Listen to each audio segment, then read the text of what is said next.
Gördüğünüz gibi. Yaşan yapım gözleri.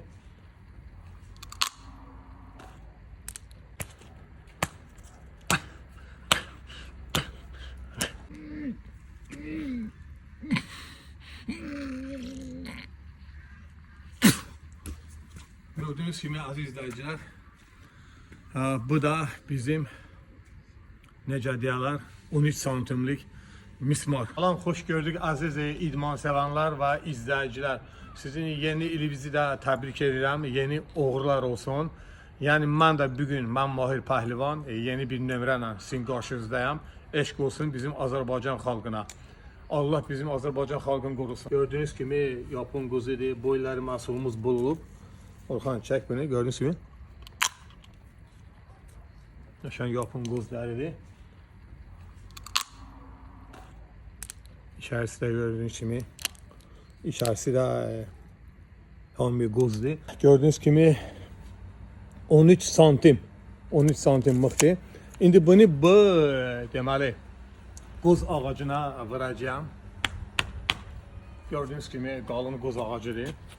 Qucağa da gəlir. Keçirəcəm əlimdən və biraz saxlayacağım ki, baxın neçə santi qalıb.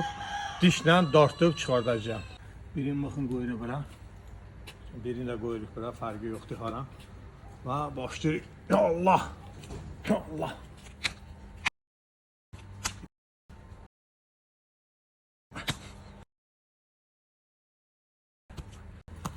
Gördüğünüz gibi getdi yerinə. Bu bir. Və ikinci mismarı götürürük. İkinci mismarı da qoyuruq. Vururuq yerinə.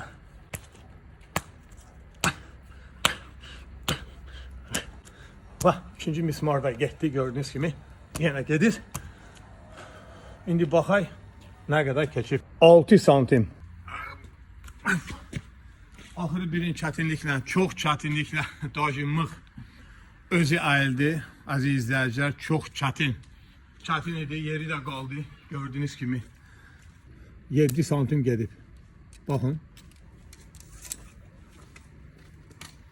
Şimdi ikincini çalışaram ki dişimlə dartıb çıxardım.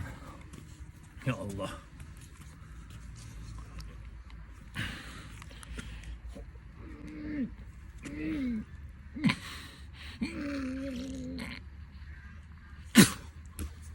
Gördüğünüz gibi aziz izleyiciler, bu da bizim necə deyirlər 13 santimlik mismar.